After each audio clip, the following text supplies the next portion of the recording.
Good morning.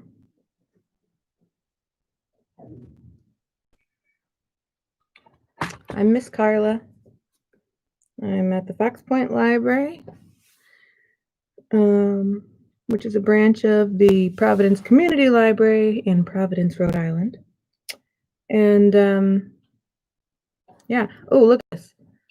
Miss Donna, the circulation clerk at my library, had this mug made for me. It's a travel mug, and this is our logo for Fox Point.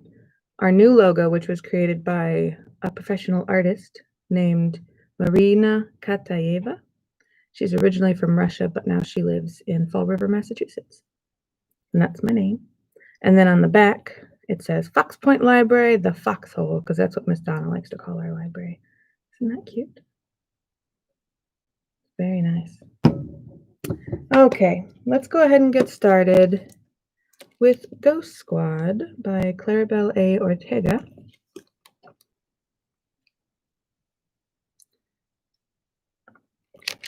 And it's okay if we go a few minutes long today. I don't know if we will, but we're not opening in the morning. We're going to be open in the afternoon. So I can finish a chapter if I'm partway through when it hits 10 o'clock. So we'll see how that goes. We're on chapter 14, which is page 139. The ghoulish mist mayor stalked toward them, growing in size with each step. A cloud of dirt and bramble swirled around it like a powerful tornado, obscuring its human form completely. Mayor Anderson had become a roiling, shapeless, terrifying thing. It was like many spirits had conjoined. Multiple sets of eyes glowed above mouths that howled in unison. Thick green veins pulsed over every inch of its putrid mass. Oh my gosh, oh my gosh, oh my gosh. Go, go, go, go, Sid! Lucily pedaled faster than she ever had in her life. Chunk hissed loudly from behind her as the tires of Sid's bike crunched through the dead leaves beneath the elm tree. Ah! The mist monster blasted a wall of frigid air toward them, causing Lucily's limbs to stiffen. Pedaling became harder and harder until she was going so slowly that she was nearly at a standstill. Beside her, Sid was in the same predicament. What do we do? Sid looked behind them. The mist monster couldn't have been more than 100 yards away and was gaining fast. The salt, the Florida water, all of it. Let's use all of it. We can't outrun it, so we have to try to fight it. Are you for real? That thing's gonna swallow us whole. Sid, neither of us can pedal. Chunk is gonna die of a heart attack, and you want to argue? Trust me. Sid shook her head, but got off her bike, taking out the rest of her ghost stuff. Lucily grabbed the salt that sat in the basket with Chunk and made a giant circle around them. Stay here, baby girl, she whispered to Chunk. Sid was lighting candles and putting them in as many places just outside the circle as she could. Each of them had a different saint depicted on it in jewel-tone paint. Lucily handed Sid the Florida water, and Sid dabbed some on her finger before making the sign of the cross on each of their foreheads. They ran back over to splash some on Chunk, too. The howling was getting closer, and the girls stood in the circle, one ghost catcher in each of their hands, the faint twinkle of Macarena's and Benny's lights within. I really hope this works, Lucily said, reaching out for Sid's free hand. Me too. Meow, added Chunk. Sid grabbed Lucily's hand. Together they stood, ghost catchers up and open, facing the oncoming mist monster. A howling noise pierced the ink-black night, and Sid's hand shook in Lucily's. Lucily looked at her friend and nodded, squeezing her hand. I'm here, she thought, but could not say aloud, her fear keeping her words trapped in her throat. But Sid seemed to understand, and a look of determination replaced the terror in her eyes. The air around them became frigid. Lucily's breath came out in tiny marshmallow-like puffs. She wished more than anything that her fireflies would be okay.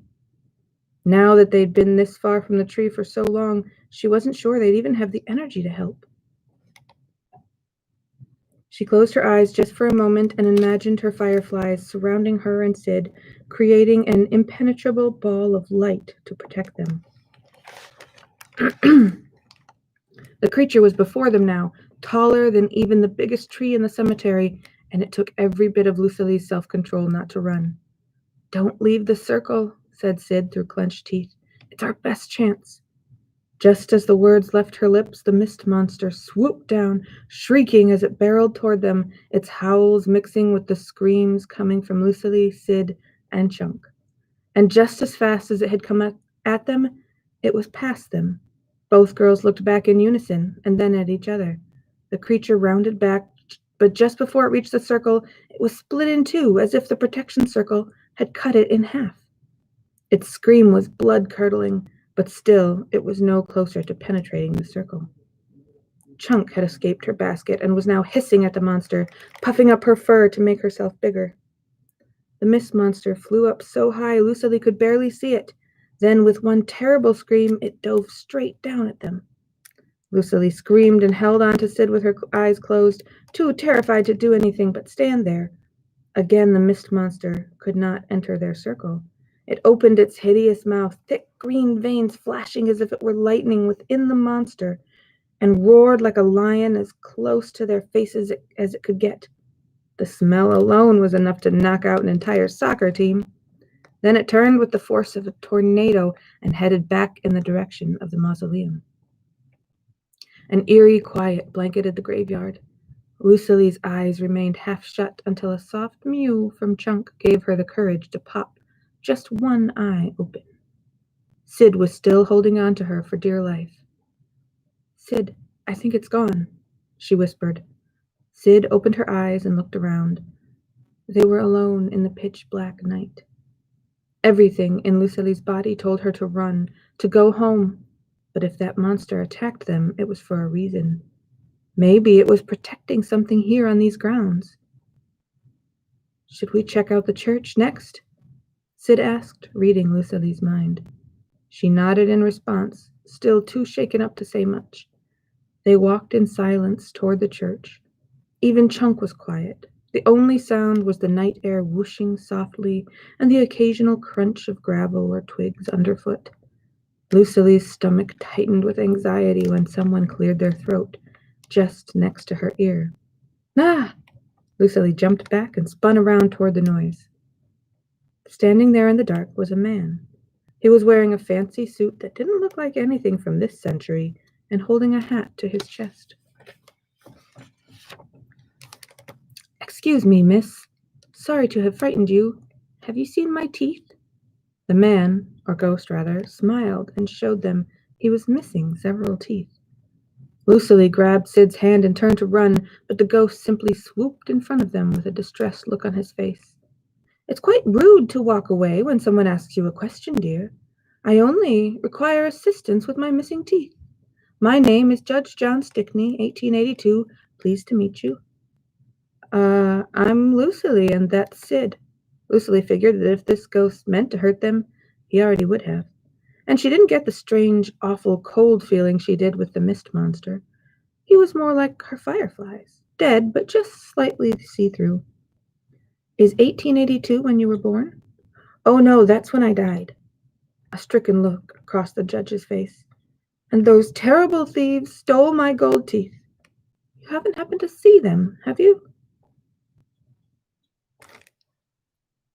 He was so hopeful and seemed so earnest, Lucille actually felt bad that she didn't know where this guy's missing teeth were. Sid threw her hands up and shrugged. "Sorry, Judge John, we have no idea where your teeth are." "We can keep an eye out for them, though," Lucille offered. "That would be most wonderful." The judge clapped two translucent hands together. "It's more than anyone else has ever offered. Usually people just scream and run away from me. I can't imagine why." "Yeah, it's a mystery to all of us," Lucille said. "I'll be off now, but do remember to give word if you find my teeth. It's awfully hard to be respectable without them, and I have a party to attend with the Pancake Sisters." "Pancake Sisters?" asked Sid. "Yes, an unusual name, but what can one really expect from witches?" the judge said, laughing. "So long, Sid and Lucille. I hope to see you soon, and that you bring news of my teeth." With that, Judge John floated up and away from them, disappearing between the trees. That was about a 13 on a 1 to 10 scale of weirdness, said Lucily. I was going to say 10, but 13 sounds more accurate. At least he didn't try to kill us. Or take our teeth, said Sid. The thunder rumbled overhead. As they walked on, a flash of lightning illuminated the sky. Then came the rain, drenching them immediately. They tucked their heads down and ran, water and mud splashing underfoot. However, the closer they seemed to get to the church, the farther it seemed to move away from them. Lucily let out a sigh of frustration, and her breath came out in a white puffy cloud. They looked at each other when Lucily noticed something missing. Where's Chunk? I thought she was with you. Sid's voice was laced with alarm. Lucily shook her head and her heart sank thinking of Chunk being lost and alone in the cemetery. Oh my gosh. Sid started running around and calling for Chunk, and Lucily did the same. Chunk! They cried, but the wind and the rain made everything harder to hear and see. Lucily saw Sid's shoulders slump. The cemetery was so dark, and she could have been hiding anywhere. Lucily pulled Sid under the protection of a giant elm. Under its branches and leaves, the wind was a little calmer. Poor Chunk. I can't believe we lost her. Sid put her hands on her head. We'll find her, don't worry. Just then, Lucily saw a flash of white streak behind the church. Come on. She pulled Sid in the direction of the church, hoping it was the light of the moon reflecting on Chunk's cat eyes.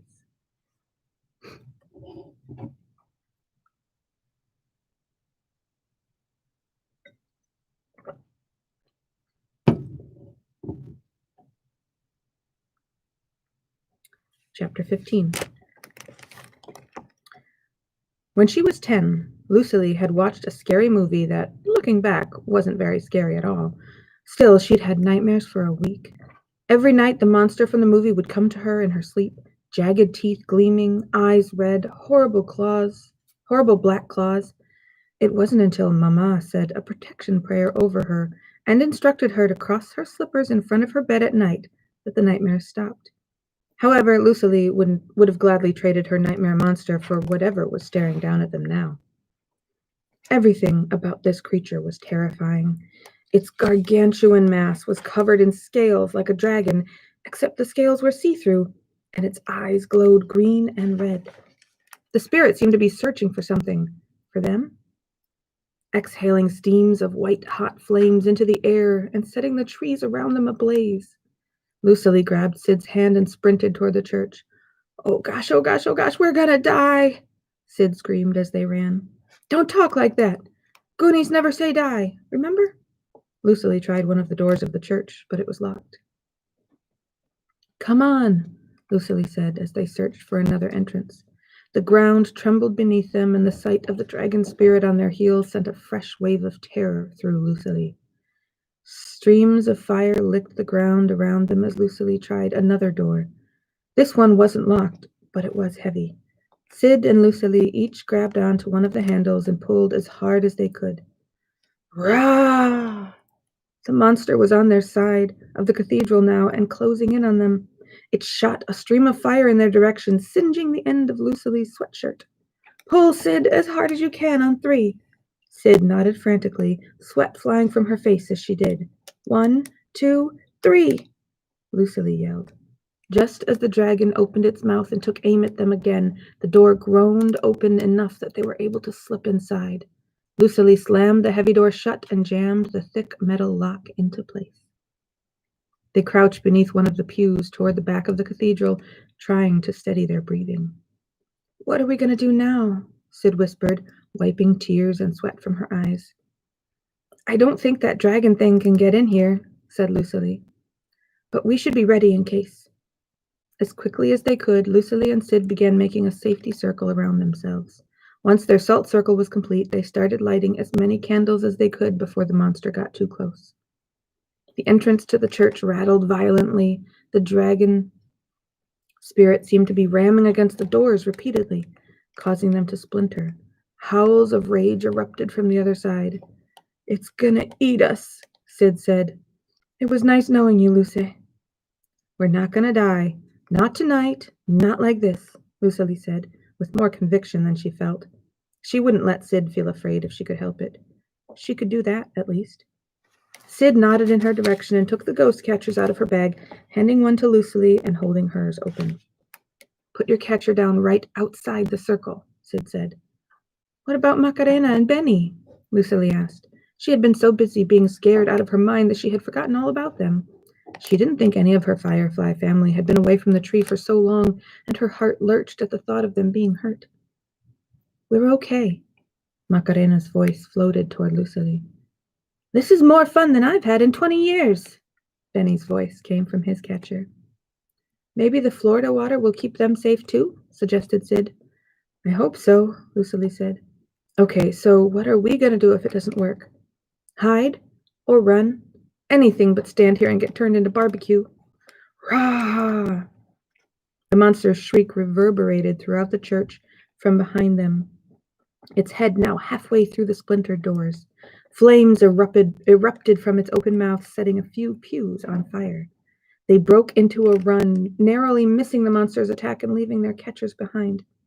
Lucily and Sid stood with their backs against the wall of the church, with the dragon across the room from them and the ghost catchers and circle of salt at the center. There was no exit in sight. "We need to try to get the catchers," Lucily said. "Are you serious? That thing has its head halfway inside. One more push and we're dino snacks." "We can either get the catchers and maybe stand a chance, or be totally helpless and get eaten once it finds us hiding back here. Plus, we can't leave the fireflies." Lucily looked over at Sid. "Fine, but we go together," said Sid. Lucily smiled at Sid and they held hands again. "This dragon's gonna wish it had never messed with Lucily Luna and Sid Fairs." The far side of the cathedral erupted in a hail of wood and stone. Most of the dragon's head was now peeking through the church's splintered door, smoke billowing from its massive nostrils.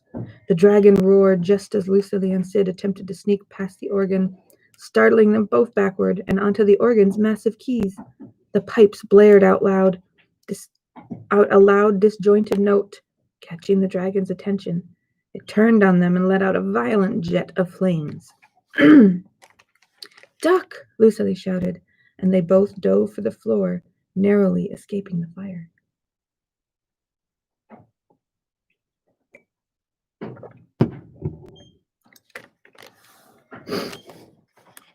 "No more loud noises. Got it," whispered Sid. Finally, the girls reached the pew nearest to the salt circle and the ghost catchers. With one final squeeze of her hand, Lucily took off, Sid at her side. Just as they reached the circle, the dragon broke through the door and charged right for them. There was no time for Lucily to react, no time to turn back, no time to even look at Sid.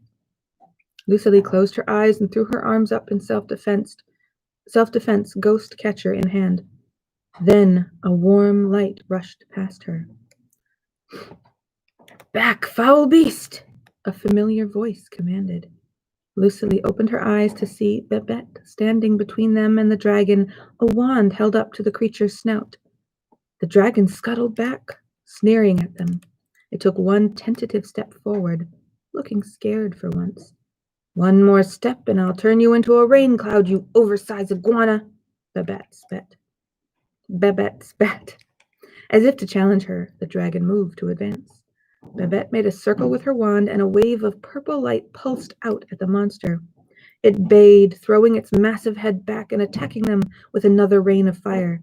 But this time they had Babette. She rushed at the dragon, wand up, her dreadlocks flying behind her. Her cape curled at the end like a barrier, keeping Lucily and Sid safe. "Reverse, rearward, from whence you came." Babette's voice boomed as if it were coming from all around them. The organ began to play in tune with her voice. The dragon shrieked and scrambled back, trying to escape Babette. "Back, back, into the flames!" Violet flames shot from her wand and hit the dragon directly between the eyes. It let out one final blood-curdling shriek, and then it began to burn. Best if you don't see what happens next," said Babette, turning around to face them. When the dragon roared again so loudly this time that the stained glass windows shattered in a hail of rainbow shards, Babette threw her large purple cape over the girls, plunging them into darkness.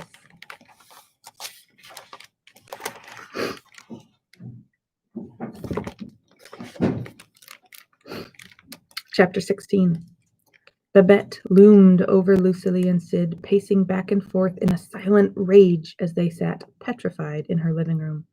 If they weren't already dead, they would be soon. The good news was that Chunk wasn't lost. She was sitting on Babette's desk, looking every bit as disappointed as Sid's grandmother. Every few minutes, Babette would stop pacing, look at the girls, and shake her head. Or she'd stop, look at the girls, open her mouth as if to start yelling, and then continue to pace without saying a word. Lucily was pretty sure this was a form of torture. Now, I'm going to ask you both once, and I expect the truth, or I will go straight to your parents. Babette finally stopped pacing and dropped her arms to her side, a look of bewilderment on her face. What were you two doing in that cemetery in the middle of the night? She stood there, waiting, while Sid and Lucily exchanged looks. Babette, we promised we were only trying to help. Lucily held her hands up. How did you know we were there? Sid gave her grandmother a suspicious look. Chunk mewed. Chunk? Sid asked. There's a lot you don't know about this town, and about me. But I am the one asking you questions right now, young lady, and unless you want to be turned into something unpleasant, I suggest you start talking. Sid gulped. Toads, she whispered into Lucily's ear. Okay, Babette, I will explain everything. It's mostly my fault, Lucily started. I helped, said Sid proudly. Babette shot her a look, and Sid cringed. It started because of... Lucily's voice shook. She'd never told anyone but Sid about her fireflies. But it wasn't like she could lie to Babette now. My grandmother got sick. It's complicated. Lucily took a deep breath, trying to settle her nerves. Oh, baby, I'm sorry. Babette's face softened. She knelt at Lucily's level, her warm hands supporting Lucily's elbows. I just wanted to help, and then our history teacher told us about Las Brujas Moradas and their spell book, Lucily continued. And I thought there might be something in that book that could help Mama. This might sound weird, Babette, but I can see ghosts. Real ones in my house. They live as fireflies. You think I don't know? Babette crossed her arms in front of her chest with a smile. Who do you think babysat your father when he was your age? This caught Lucily off guard, but it was Sid who spoke up first. What, really? I didn't think you were that. I'd hold my tongue if I were you, Sydney Ferris. Babette's eyes narrowed at her. Now, Lucily, what were you saying about your fireflies? It's just, lately they've all been getting sick and acting strange. So when we read about El Libro de Lobos in that history book you lent us, we hoped that by finding the missing pages that had been torn out, we might find a spell that would help revive the fireflies before they faded away forever. Sid reached over and squeezed Lucily's hand. Nothing happened when we first recited the spell we found, but then all the hauntings started happening around Saint Augustine. You girls recited a spell from the Book of Wolves without knowing what it was intended for? Of all the... Babette stood and started pacing again. We'll skip over the detail of how you came to obtain my book without my knowledge for now, but be assured Babette never forgets. Now, do you recall the name of the spell you recited? Both girls looked down. I think it was called A Spell to Wake the Sleeping. Sid sounded like a cornered mouse. We have the paper here. Sid produced the spell book from her backpack and offered it to her grandmother. Babette flipped it open to the torn-out section and found the folded-up spell tucked into the spine. Her face blanched as she looked it over. She quickly folded the paper and shut the book. Well, I'm certainly not happy that you betrayed my trust. You know you're not allowed to take my things out of this house without my permission, but I'm glad you're safe. You two are lucky to be alive, though that does complicate things. Us being alive? Sid's eyes grew to twice their size. No, Babette stood up. The spell you cast, and the fact that you cast it means that only you can undo it. Is there anything we can do, Grandma? Babette was silent for a moment. You girls should have come to me first. You know you can trust me, especially you, Sid. Nevertheless, there's nothing to do now but find that counter spell and try to fix this. And I'm going to help you." Babette smiled and clapped her hands together. "But first, I'm going to teach you how to catch a ghost."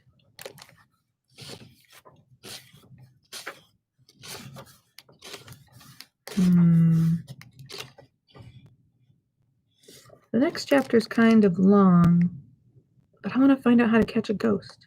And we have some time, so I'm going to read it. Chapter 17. According to Babette, there were 4 basic rules to ghost hunting. 1. Be prepared. 2. Don't go alone. 3. Respect the dead. 4. Always have a cat. Babette made Sid and Lucily repeat these 4 rules so many times that Lucily was sure she'd never forget them as long as she lived. "What in the world is this?" Babette dangled one of Sid's homemade ghost catchers from one elegant finger, as if it were filled with cat poop. "It's a ghost catcher," said Sid. "A what? Child, this is nothing but a mason jar painted black." Babette quirked an eyebrow before walking to the back of the shop. "I've got the real thing. Follow me." Babette pulled a book on the shelf, and the secret doorway opened. Lucily and Sid followed her into a dark room, and Babette tugged on a chain above her head. Instead of a light bulb, though, a series of candles throughout the room began to light themselves. "Cool," Lucily and Sid whispered to each other. The room felt like a sacred place, not the sort of place to yell or speak too loudly. But it felt no less creepy than it had when they'd entered the first time with just their phone flashlights. In fact, it was creepier. Skulls and melted candles sat on a small table next to the bookcase. Roots and some sort of stinky vegetable hung from every inch of the ceiling, almost grazing Babette's head.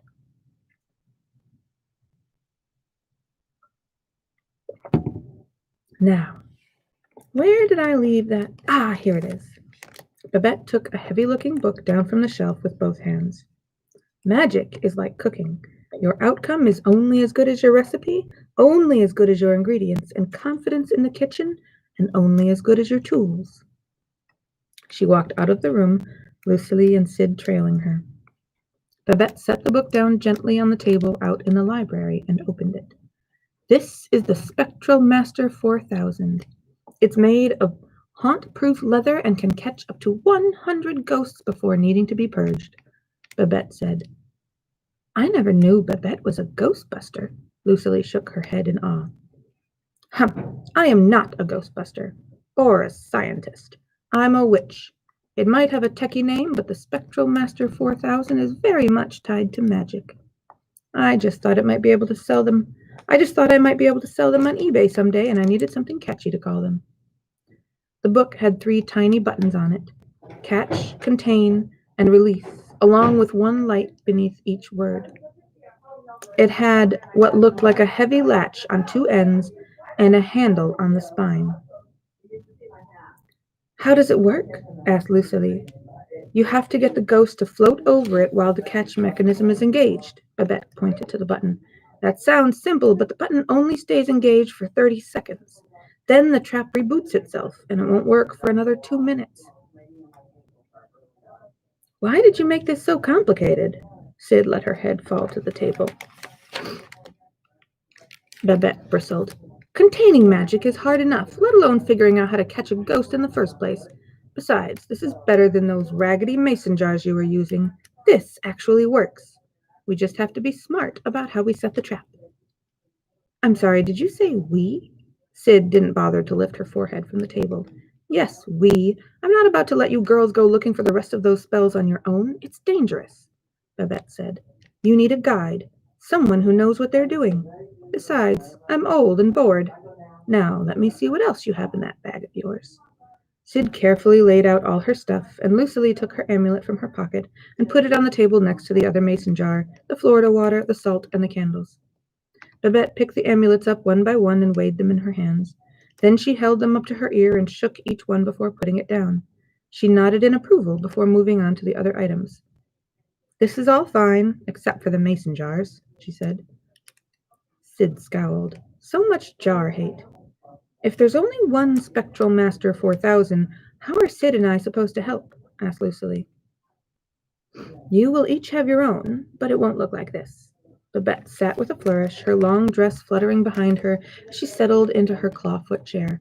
The best magic always has a personal element to it. This was my favorite book growing up, and its power lies not only in the spell I cast over it, but also in the book's significance to me. I can do the same for the two of you with objects of sentimentality. Lucily smiled. She already knew what her item would be, but she would have to go home to retrieve it. Sid had a confused look on her face. Literally, the only thing I care about that much is Luce, and maybe Chunk, but neither of them are things. Babette picked Chunk up with a groan and held her in front of Sid's face. The amulet you put on her collar works. Won't she get hurt? Sid asked. Babette threw her head back and laughed. You'll sooner get hurt than Chunk. Lucily and Sid looked at each other. Is Chunk magic? Lucily asked. Because it almost seems like she told you where we were when she ran away. Lucily felt silly even suggesting it, but it was suspicious. The cat had disappeared at the cemetery, and then Babette had come to save them as if she'd been warned. I guess you could put it that way. Let's just say all my cats have something special about them. So don't you worry about Chunk. I feel much safer with her near you anyway. Cool. You're my sidekick, Chunk. You hear that? Sid scratched the cat's chin, and she immediately rolled over to show her ample belly, purring as she did. We should get her a cool t-shirt or something to solidify her new ghost hunting status, Lucily said. Oh my gosh, maybe I can get my mom to make a little leather jacket to make her look like she's in some sort of cat biker gang. Focus. Babette clapped her hands, pulling a book from the wall to reveal another secret compartment on the opposite side of the room. She shot a warning glance toward the girls. This is not for anyone else to know. Understood? Lucily nodded, and Babette glided to the other side of the room. She reached inside the small, safe-like compartment that had opened and pulled out a rolled-up parchment, putting 2 stones on either end of the scroll to hold it in place. This is a map of Saint Augustine from 1832, marking every cemetery in town, Babette said. The older the cemetery, the more likely it is to contain a considerable amount of magic, and the more likely we are to find the missing pages. The plan is this. Cover every cemetery between now and the full moon on Halloween. Once that night comes, the spirits in town will likely gain enough strength that we won't be able to stop them, no matter how many ghost catchers I can make. What happens once we catch the ghosts? Do they just stay in the catchers forever? Lucily asked. No. We send them back to the underworld. I have a spell for that, don't you worry. Or, well, I will. You don't have the spell yet? Lucily asked. There are spells we could use, but I can put the spell together myself. Any spell that comes from inside me will be more powerful. I'll need an item of sentimental value from you, Luce, something I can turn into a real ghost catcher. Not all the ghosts around town are necessarily evil. Some have just been rerouted, lost. It's the spirit monsters in the cemeteries I'm worried about. Babette rubbed her chin as if she were deep in thought. She clapped her hands together, her eyes lighting up as she did. Do you know how you attract a ghost? Lucily and Sid shook their heads. Light. Babette flourished her hand, and a small blue wisp of light appeared above her fingertips. As she spoke, she moved her fingers, and the light danced around her elegant hands. Magical light will attract a spirit that has lost its way. Lucily opened her eyes wide. That is the coolest thing I have ever seen. My family is the weirdest. I love it. Sid closed her eyes and sighed dramatically. I'll work on amplifying the power of Chunk's collar amulet for you, Sid. And Lucily, we can get your item first thing in the morning. Do you know what you'll use? Lucily nodded. Okay, I'll have all the necessary equipment ready to go by tomorrow morning. You'll each carry a flashlight and a ghost catcher and be wearing an amulet. Babette reached out and held Lucily's and Sid's hands. We have to take every precaution so that you girls won't get hurt. Your parents will kill me if you are. But we need to help Lucily and save the town. I can't believe we're going to be a real-life ghost-catching gang, Lucily said. Gang is a good word for it, Babette said. I haven't been in one of those since I was a kid. Sid scrunched her nose. I think squad sounds better. Fine, ghost squad it is then. Babette smiled. Will you finally teach me how to be a witch now, Gran? I've been asking for years. And I've been telling you for years, being a witch isn't something just anyone can learn. If you show signs of magic one day, then I will. Ah, Sid slumped her shoulders. What will we do once we get to the cemeteries? Asked Lucily. We will set up special crystal chimes that detect any ghostly activity and create as big of a perimeter of safety as we can while we search. The crystals will let us know if anything is coming our way so we can prepare for a showdown. We'll check each mausoleum and also a few hidden spots I know of in each area. And if a baddie comes at us? Sid quirked an eyebrow.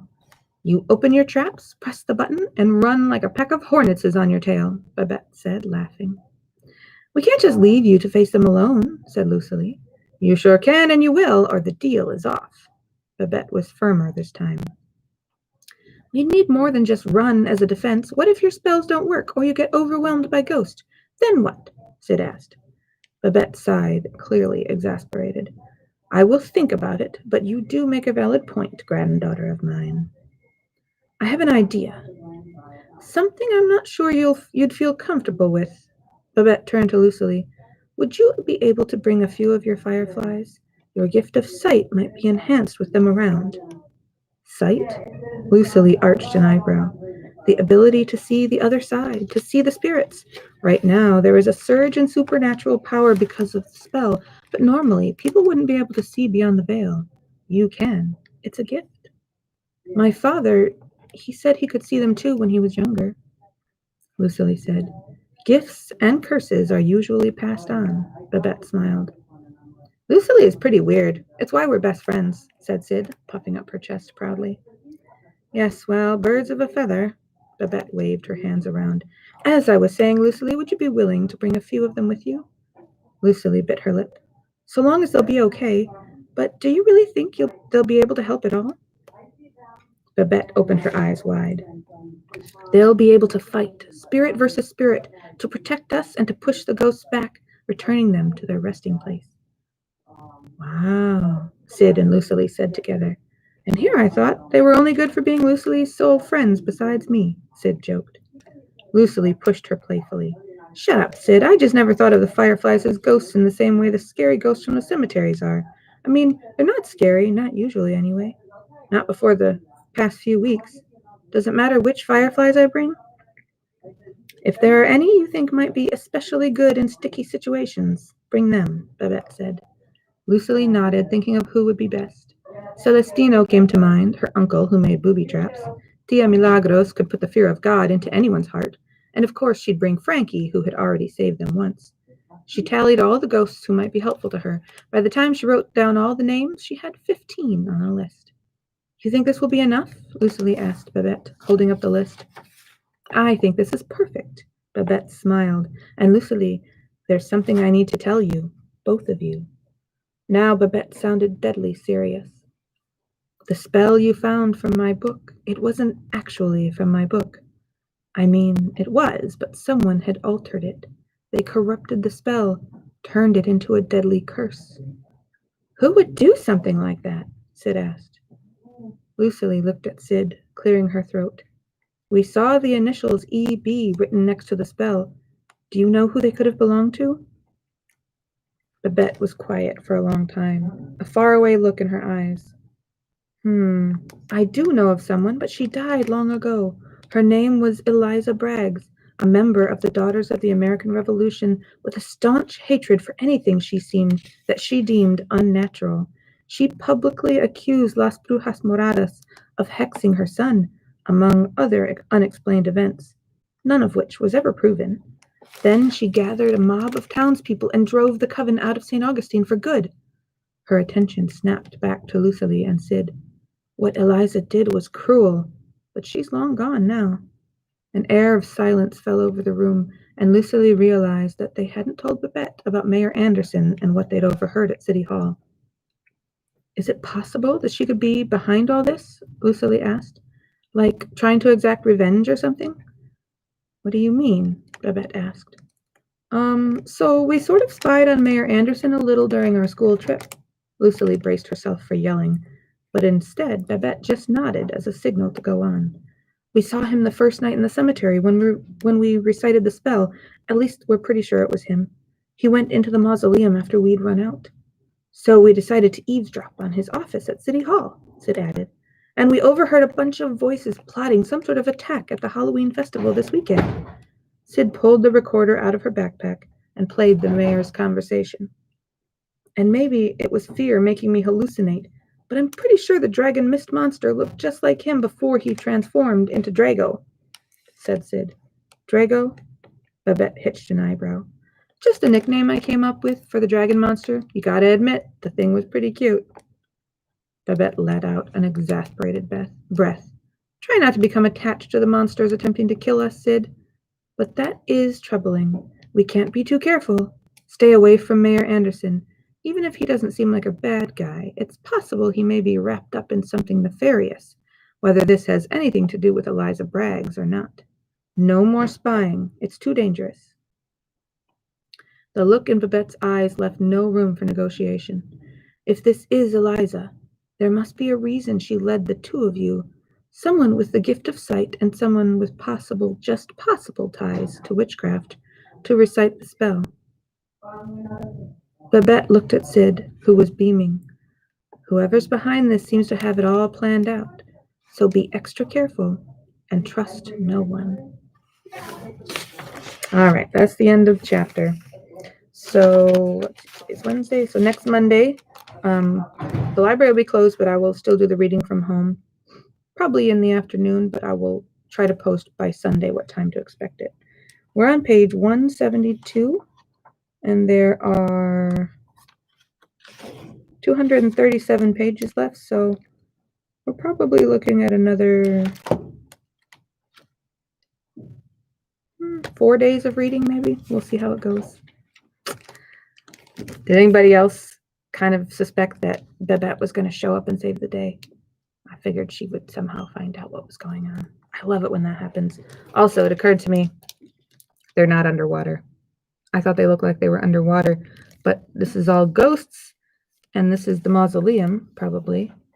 And I really thought this was like underwater plants, but I guess it's just Florida plants, whatever kind of plants grow in Florida. And there's Chunk in the basket. Cute, right? Which one is which? Who do you think is Lucily? Well, Sid is usually the one with the... Oh, and Sid... Well, Sid's grandma has dreadlocks. I think this is probably Sid, and this is probably Lucily, because I think Sid is the one who carries Chunk in her basket of her bicycle. They're both so cute. All right. I hope you enjoyed that, and I hope to see you on Monday for the next reading of Ghost Squad. Bye-bye. If you are celebrating Christmas, I hope you have a Merry Christmas, and have a good day.